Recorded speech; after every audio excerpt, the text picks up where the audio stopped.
This was a pretty big announcement from the president. Of course, we saw him sign that executive order within the first month of being in office, targeting transnational groups.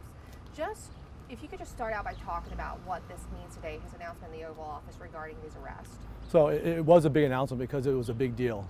We took down some very significant members within the MS-13 organization here in the United States. Some of these individuals were looking to coalesce power for the entire structure here within the United States, and we were able to take them out. So basically we took the head off the snake this past week. So the president noted that they're being taken up on terrorism charges and that's important. Can you just speak to how this makes a difference? What level of punishment does that give for these leaders? I think it's significant that there's one individual that's being prosecuted here in the Eastern District of Virginia that's being charged with terrorism grounds as a result of his gang activity.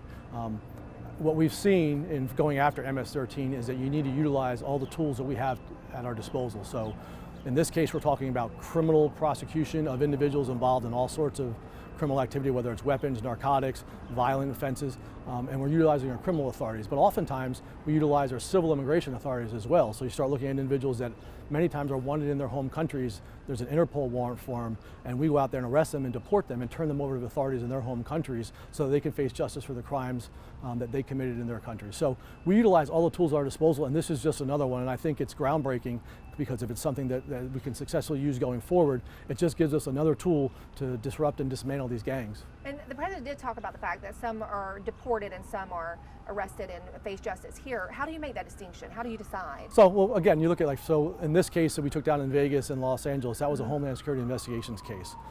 So we had developed criminal grounds, evidence to support a criminal prosecution. The U.S. Attorney's Office obviously reviewed the information to determine we have enough to prosecute the individuals. So we prosecute them criminally. Ideally, we put these people in jail and lock them away.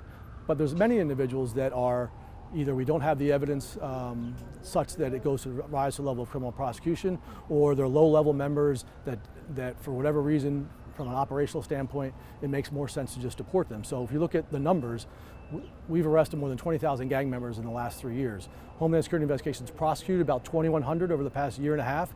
In the past year and a half, we deported about 11,000. So we utilize all of our authorities to get these individuals off the street, because ultimately that's the goal, is to get these individuals that are preying upon our communities out of them, and whichever tool needs to be used and is most effective, that's the one we'll use. This is just something we don't hear a lot about. I mean, clearly you've been doing a lot of work on this behind the scenes and it doesn't get a ton of coverage.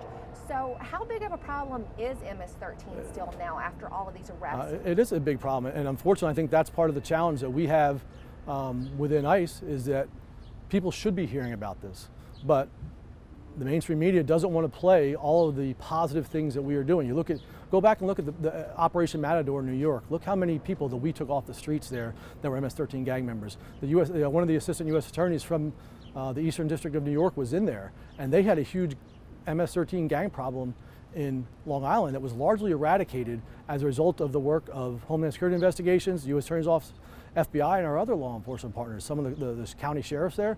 So we can be very effective when we work together. And I think that's what's so important about what Operation Vulcan is and what was discussed here by the Attorney General, is this is a coalescing of resources between, and you saw, obviously you had ICE, Homeland Security Investigation there, you had the DHS Acting Secretary, you had FBI, you had ATF, you had DEA, you had the Bureau of Prisons, because these individuals, even when they go to jail, don't stop their criminal activity. So utilizing all these resources within the federal government and then leveraging and working with our local partners as well. For example, the case we took down in Las Vegas, the Las Vegas Metropolitan Police Department was absolutely critical to that success. So how long has this Team Vulcan task force been in place? It's been about a year or so it's in place. So this case that we took down, that was a HSI case, has been going on for about 2 years. We folded it into the operation to ensure that we get as much bang for our buck with it. Interesting. Talk about bang for buck. I mean, just this week you had the squad out there again for the second year in a row calling for a red line in the sand on ICE and CBP. No additional funding. And they're saying that they're going to fight this as we again face, a budget crisis here.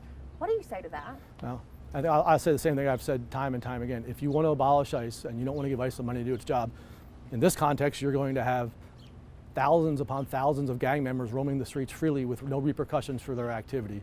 You're going to have human traffickers that are able to continue to peddle young girls and victimize them in the most gruesome and disgusting of ways that Homeland Security Investigations is not able to go out there and effectuate arrests on and get them off the street and rescue these children. We rescued more than 4,000 children and victims of human trafficking in the last 2 years.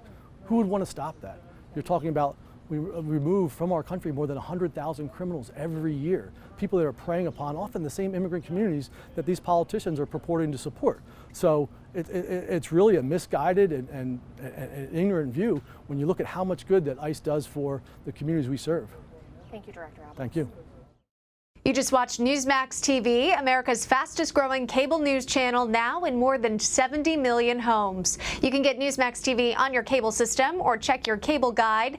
And if your system doesn't carry Newsmax, call them, tell them you want Newsmax TV, because we're real news for real people.